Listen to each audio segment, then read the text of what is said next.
I have ranked many things in RimWorld, from weapons to armor to the new xenotypes and the new mechanoids, and today I'm ranking all the positive genes out of the million genes that have been added with Biotech.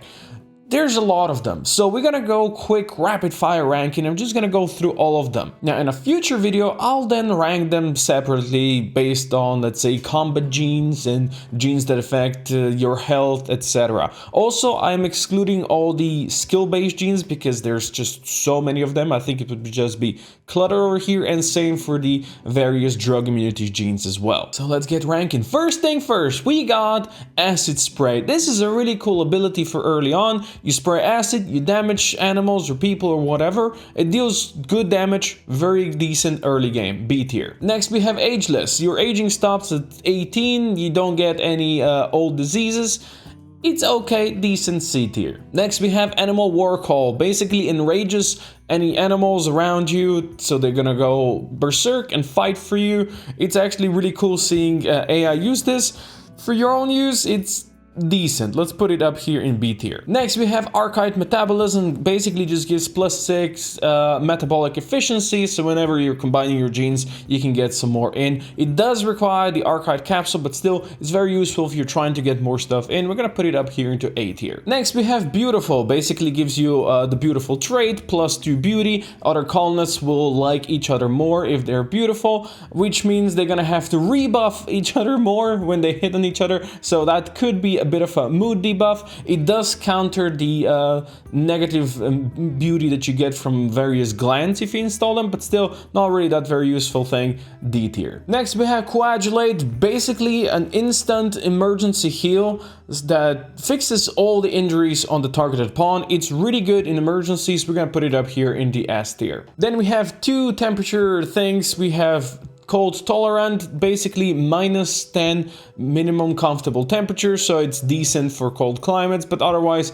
not really too amazing. And then we have cold super tolerant, which is -20.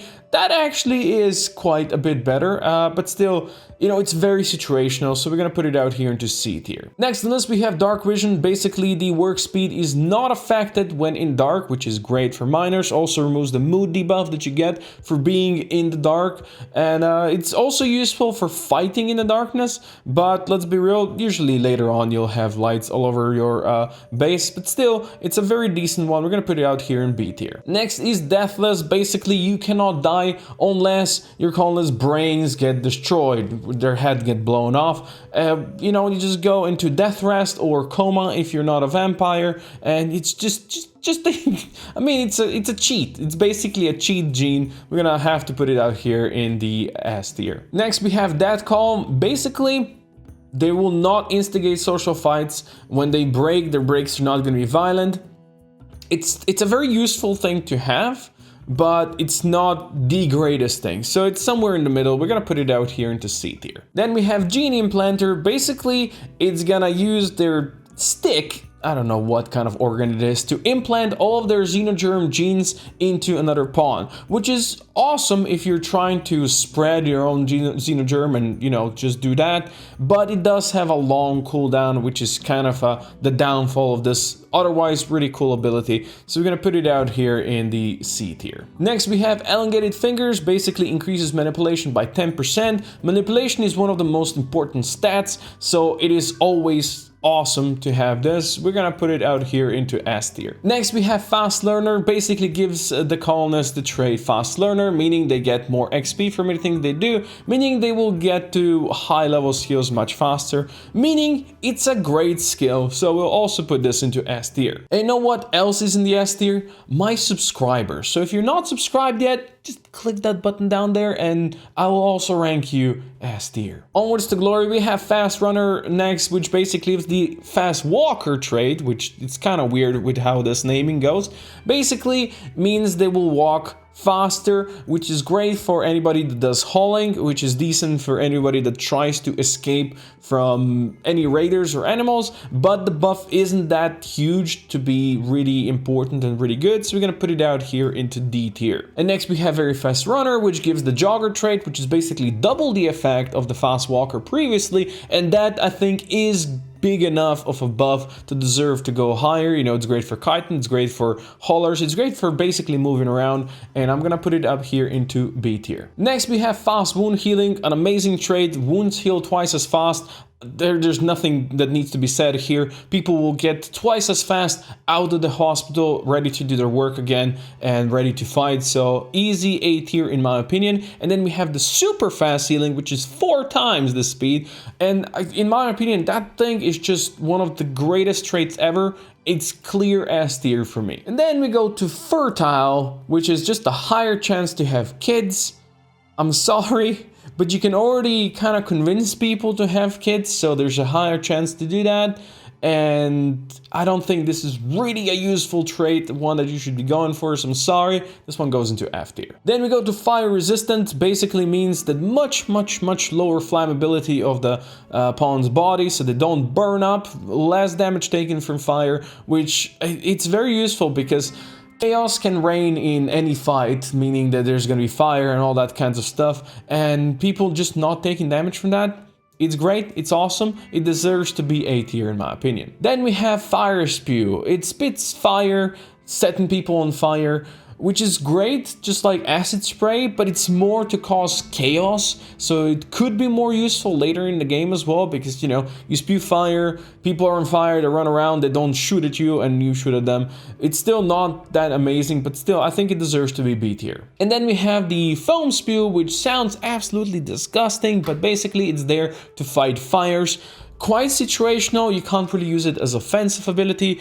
Still can be quite useful in many circumstances, so I'm gonna put it out here into C tier. Next we have fur skin, basically also -10 minimum uncomfortable temperature, just like the cold tolerant, but it also removes the naked debuff, so if your pawns are naked, they're not gonna have a debuff for that, and it's a fur skin. I'm sorry, I can't rank this higher than the C tier. And then the furry tail is -5 minimum uncomfortable temperature, basically half of what cold tolerant is. I don't think this is really useful, but if you really want to go into like the coldest climates, you can stack all these things up together and it's kind of useful, but otherwise I think this one is still F tier by itself. Then we go to the other side of the spectrum, heat tolerant, basically +10 maximum comfortable temperature, so it's good for hot climates. Basically just the same as the cold tolerant, but you know, the other way around. We're gonna put it out here into D tier, and then the heat super tolerant, again, same as the other version, we're gonna put it out here in the C tier. Next we have high libido. While I did say that fertile is not the best, I think high libido is actually really good because there's a greater chance of the loving thing happening for partners, which means they all get a good buff for that. So mood buffs are very important later in the game, and I think this one is one easy way to provide it, and I think people just in general should bang more. Let's put this up here in the A tier. Next we have kind instinct. It's kind of the same as Dead Calm, but Dead Calm cannot do social. This one can still do it, and it's gonna be very rare that they're gonna go on insulting sprees or violent break risks, and they will sometimes offer kind words to others, giving them small mood buff. It's nothing too major though, so we're gonna put it up here in the C tier next to the Dead Calm. Next we have long jump legs, basically very useful to get people into the danger and get people out of the danger. Very useful to chase somebody or very useful to rescue somebody. It's a very decent trait. We're gonna put it up here in the A tier. Then we have 2 sleepy traits. We have low sleep, basically means they're gonna need to sleep less, like I think it's 40% less or something like that. Always very useful, they get to do more work and stuff. It definitely belongs up here in the A tier. And then we have never sleep, which basically means they will never sleep. It is expensive on the metabolic efficiency and on the complexity, but still, it's great. They never sleep, they can always do work. I love it, it's awesome. Let's put it up here in the S tier. Then we have naked speed. Basically means that they will move faster when they're naked and they will move slower, just slightly slower, when they're clothed. I don't like that because everything on the rim is trying to kill you, so you definitely want to be clothed, you want to have armor and you want to have clothes, not be naked. And I don't like this. It's almost like a debuff for me. It can be out here in the F tier. Then we have non-senescent, basically immune to like old diseases like carcinoma and heart attacks and Alzheimer's and all those kinds of things. Let's be real, how many colonists do you get that actually age up so far that they'll have a problem with that? It's pretty rare unless you have colonies that last like 20, 30 years in the game, and most people don't have that. I don't think this one is that useful, so we're gonna put it out here in the D tier. Then we have two mood buffs. First one is Optimist, basically gives the Optimist trait plus 6 mood buff. It's very decent, you know, small buff for the whole colony, useful. And then we have the Sanguine, which is much better because it's plus 12. That is a permanent plus 12 mood buff. It's really decent if you don't want your people breaking. I think it deserves to be up here in the A tier. Then we go to the two antitoxic things. We have the first, the partial antitoxic lungs, basically immune to toxic fallout and all that stuff, but not immune to acid attacks. It's very situational. I love using that on my wasters and people like that when I live in my polluted lands, but otherwise really not that useful. So we're gonna put this one into D tier over here. And then the next version, which is the total antitoxic lungs, basically total immunity to something like a toxic fallout, but they still can take damage from acid spray or something like that. So it's still a problem, you know, they're not fully immune and extremely situational once again. So I think this one can be up here in the C tier. And then we have Pollution Stimulus. They gain a small buff when they are in a land that actually is polluted. I think it's like 5% buff on their consciousness, which then buffs other things, which is really very decent, but again, very situational. I think this one, you know, because it is a buff, we can put it up here in the B tier. Then we have Piercing Spine. Sanguiphages come with that. It basically kind of like acid spray. It is very useful early game, but it's very short range, which is, you know, the biggest downfall of this thing. I think it can be as an attack and early game defense, it can be up here in the B tier. Then we have Pretty, basically gives the Pretty trait. It's the worst version of the Beautiful. Sure, people won't hit on them as much as they would on Beautiful, but still it's just +1 beauty, nothing really special. I don't think this one is really something you should be looking at, so we're gonna put it out here in the F tier, unfortunately. Next we have Psychic Bonding. Basically a colonist can bond with another colonist, giving them a mood buff and also a consciousness buff, a small buff, but if any of them dies, the other one is gonna go on a horrible break. This can be quite useful, but it can also be dangerous. You have the whole colony bonded to each other. There's bound to have to be some tragedy happening there. It's an okay trait. I don't think I would use it, even though the consciousness buff is pretty good. I'll have to put it in the D tier, unfortunately. Then we have Psi Sensitive and Super Psi Sensitive. Basically, the Psi Sensitive gives plus 20% more psychic sensibility and all the other things that are connected to being a Psi caster. But let's be real, usually you don't have too many Psi casters, so having this on everybody kind of freaking sucks because, you know, when you have psychic drones, they're gonna feel it much more. In my opinion, these are really good for casters. Once again, very situational. So this one has to go out here into D tier, while the Super Sensitive, it's really good for any casters, but really bad for anybody else. So I can't really put it above a C tier for me. Then we have Reduced Pain. Basically means that they will keep going in combat for much longer. They will not drop from severe pain.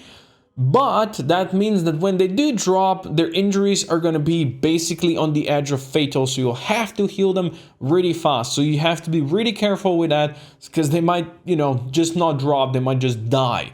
They're dangerous, but of course not feeling as much pain is still good. It's like 50% pain only, so I think I can put this one into B tier. Then we have Robust, which is basically 25% less damage from any injury. So, you know, when they get shot, they will basically take 25% less damage, which in my opinion is just awesome. It's amazing, it's useful all the time. It can be a clear S tier for me. Then we have Robust Digestion. This is very good for early game because they can eat raw food and gain as much nutrition out of it as they would have eaten a meal, which is, you know, very useful if you're not ready to cook your own meals yet and you don't want to eat nutrient paste. They also don't get the mood debuff for eating raw food. They can still get food poisoning though, so that is kind of the downfall over here, but still a pretty decent trait. I think I can put it up here into B tier. Then we go to Scarless. Basically this slowly heals, I think it's like 1 per half a year or something like that. Old scars, old wounds, old injuries, all kinds of stuff like that. This is great if you don't have bionics, but it's a very, very slow process, especially if you have many injuries. Can be very useful if no bionics, but otherwise kind of the middle of the pack. We're gonna put it out here into a B tier as well. Then we have a bunch of immunity traits. First we have strong immunity, which is basically 10% more immunity gain speed. This can be a lifesaver at the early game when you don't have good medicine, good doctors, anything like that. This can be the difference between life and death, so definitely can go up here into B tier. Then we have the super immunity, which is basically 50% faster immunity gain speed. This basically means your colonists will never die from any disease or infections, something like that, because it's just great. It deserves to be up here, way up here in the A tier. And then last is of course the perfect immunity, which just means they are perfectly immune to all kinds of diseases or infections, something like that, that would be have potential to be fatal. I think they can still get something like fibrous mechanites and stuff like that, but you know, that's never that big of an issue. Still very, very good thing to have. We're gonna put it up here into S tier. Another gene that deserves to be in S tier is super clotting. Basically, when your pawn gets damaged and starts bleeding up, it automatically patches the bleeding wound, which is just, it's super amazing for anybody that goes into a fight and are in danger of bleeding out. And this thing definitely deserves to be up here in the S tier. Then we go to Smooth Tail. Yes, I don't like the idea of my people having tails, but this gives plus 5% manipulation. Manipulation is awesome. It basically affects pretty much everything. Delicate fingers are plus 10%. This one is plus 5. We're gonna put this one into A tier, very useful, it's good to have. Then we have Strong Stomach, which basically makes your pawns immune to food poisoning. Very useful early on, very useful if you don't have good cooks, but I think like later down the line it doesn't mean as much anymore. So we're gonna put this one out here into C tier. Then we have Strong Melee Damage. This is great for brawlers, basically deals I think like 50% more damage in melee combat. Awesome on brawlers, but most of your people probably won't be brawlers. So this one, let's put it out here somewhere in the B tier. Then we have Tox Resistance. Basically, this is the upgrade on the partial antitoxic lungs. This one, it's not only immune to toxic fallout and tox attacks and all that stuff, but also something like acid spray. Basically, just an improved one. So we can definitely put it out here into C tier. It's an upgrade on the one in B tier. And then we have the full tox immunity, which once again is an upgrade on the one that we previously put into the C tier, the full the total antitoxic lungs. Basically full immunity to anything that does with toxicity. It can be very, very useful, and we can put it up here somewhere in the B tier. Last but not least, we have Unstoppable. Basically does not get staggered when they take damage. If you don't know, when your pawn gets attacked, they will slow down a bit. Same for the enemies. So this one can just keep them going, which is great for brawlers that are trying to rush towards the enemies. And it's basically great for anybody else. Like a fox is attacking your child, bites him in the ass, and the child will slow down instead of running away. You know, that might be the difference between life and death. It is pretty decent trait. I think it deserves to be up here in the A tier. And there you have it. I have ranked all the positive traits. Maybe I have missed some. Please let me know if I did, because there's just so many of these genes out there. It's mind-blowing, it's crazy. I'm gonna be ranking negative next, and then we're gonna go into more separate categories like combat genes and stuff, where I'm gonna be able to explain more what each of these genes do. So let me know, what do you think should be S tier? What do you think should be F tier? What did I choose completely wrong or explain completely wrong? Let me know in the comments down below, and I'll see you next time.